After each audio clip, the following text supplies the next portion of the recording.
So one problem जिससे आज हर कोई गुजर रहा है, that is anxiety and depression. चाहे पास्ट का रिग्रेट हो या फ्यूचर की टेंशन, आपके चाचा ताऊ मम्मी पापा, आपके भाई बहन, सब कोई एक ही चीज़ से गुजर रहा है। बट ऐसा क्यों?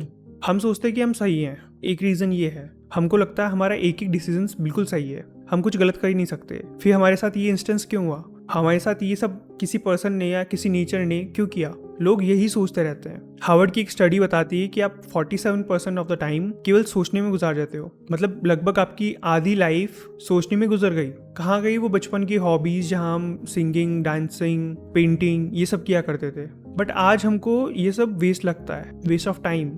हमारा ऑफिस है, हमारा स्कूल है, कॉलेज है, हमको इतना सब कुछ मैनेज करना है, हम हॉबीज़ कैसे पूरा करें? बट नहीं, वहीं पे आप 2-3 घंटे यूं ही स्क्रॉलिंग करते हुए गुजार दोगे या फिर अपने थॉट्स में गुजार दोगे। आप फ्यूचर के प्लान्स बनाते रहोगे, पास्ट के रिग्रेट में जीते रहोगे। ऐसा क्यों हुआ, क्या वजह थी, उसको एक्सेप्ट कभी नहीं करोगे। क्योंकि एक्सेप्टेंस जरूरी है। जब तक आप एक्सेप्ट नहीं करोगे कि ऐसा हो चुका, तब तक आप आगे शेप कैसे करोगे फ्यूचर को? या तो आपके साथ किसी इंसान ने बुरा किया, तो उस एक इंसान के चक्कर में आप इतने सारे प्रेजेंट में जो इंसान है आपके आसपास, उनके सबके एफर्ट्स जीरो कर रहे हो। आप अपनी प्रोडक्टिविटी गिरा रहे हो। आप इस टाइम पे, इस वेरी मोमेंट पे क्या क्या कर सकते हो, बट नहीं, आप नहीं कर पा रहे बिकॉज आपको सेल्फ सिंपैथी की आदत हो गई है। इससे मुझे गरुड़ पुराण की एक बात याद आती है कि आप जो भी एक्सपीरियंस कर रहे हो ना आज, रिपीटेटिव टाइम्स, जो भी आप बर्डन लेके जा रहे हो, जब आपकी डेथ होगी तो आप नेक्स्ट लाइफ में भी वो बर्डन लेके जाओगे। आपके पास्ट लाइफ कर्मास एक साइकिल की तरह घूमते रहेंगे, और ये तब तक घूमते रहेंगे जब तक आप उनको बैलेंस आउट नहीं कर देते। किसी एक लाइफ में आपको बैलेंस करना पड़ेगा। योग वशिष्ठ भी ये कहती है, जो पास्ट था वो मर चुका, जो फ्यूचर है वो उसका जन्म ही नहीं हुआ अभी तक, और जो प्रेजेंट है उसमें आप डांस कर सकते हो, एंजॉय कर सकते हो। So live in present. आप किसी बच्चे को किसी प्लेस पे बैठा दो, वो नहीं बैठेगा, वो भागने लग जाएगा, वो खेलने लग जाएगा, वो कुछ खाने लग जाएगा। उसका माइंड क्लियर है, वो प्रेजेंट में जी रहा है। और वहीं पे आप किसी 25-26 साल के लड़के को बैठा दो या लड़की को बैठा दो, वो बैठा रहेगा। उसका कंफर्ट जोन है वो, बिकॉज उसको एक पेन में जीना है। साइंटिस्ट इसे कहते हैं न्यूरल लूपिंग, जहाँ पे आपको पेन की आदत हो जाती है, अपने आप को सिंपैथाइज करने की आदत हो जाती है।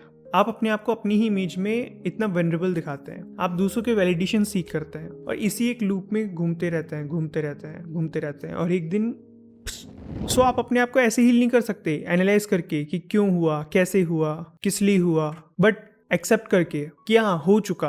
आप कुछ नया बनाते हैं, कुछ नया करते हैं। आपको अंदाजा भी नहीं होगा कि आप अपने साथ कितना बुरा कर रहे हो, अपनी बॉडी के साथ कितना बुरा कर रहे हो, जब आप अपने पास्ट के ट्रॉमा को बार बार जी रहे हो, बार बार उसके बारे में सोच रहे हो। साइंटिफिक स्टडीज कहती है कि आप जब अपनी मोमेंट्स को, पास्ट मोमेंट्स को जो दर्दनाक है, उनको वापस जीते हो, तो आपके माइंड को पता भी नहीं होता कि वो एक्चुअली नहीं हो रहा।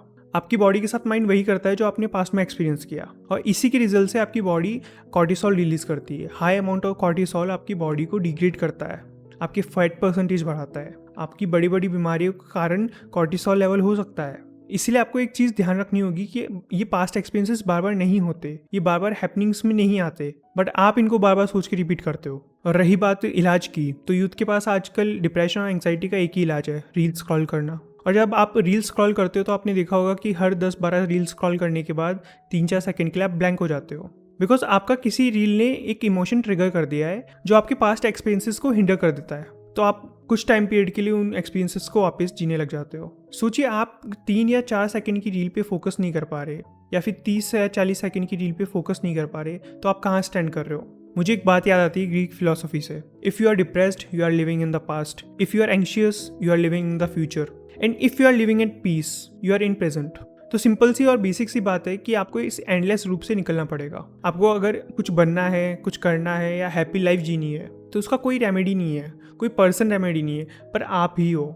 इसलिए आज मैं आपके साथ कुछ रेमेडी शेयर करता हूँ जिससे आप पास्ट ट्रॉमा से निकल सकते हैं। So first of all, digital fasting and moonlight walk. तो आपको करना है ये कि आप अपने मोबाइल, लैपटॉप एंड सभी सोशल मीडिया से कुछ टाइम के लिए दूर हट जाइए और मूनलाइट में वॉक कीजिए। एटलीस्ट 10 मिनट्स आप मूनलाइट में वॉक करेंगे तो आपको काफ़ी अच्छा फील होगा। एंड नाउ सेकेंड नंबर पे आता है प्रेजेंट मोमेंट एंकरिंग।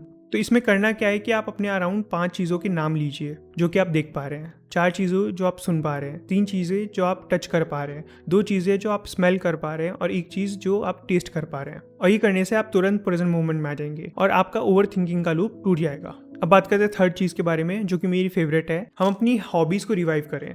हम अपनी जॉय मोमेंट, जब हम बच्चे थे हम कितना खुश रहते थे। हम या तो भागते थे या स्केच करते थे या पेंट करते थे।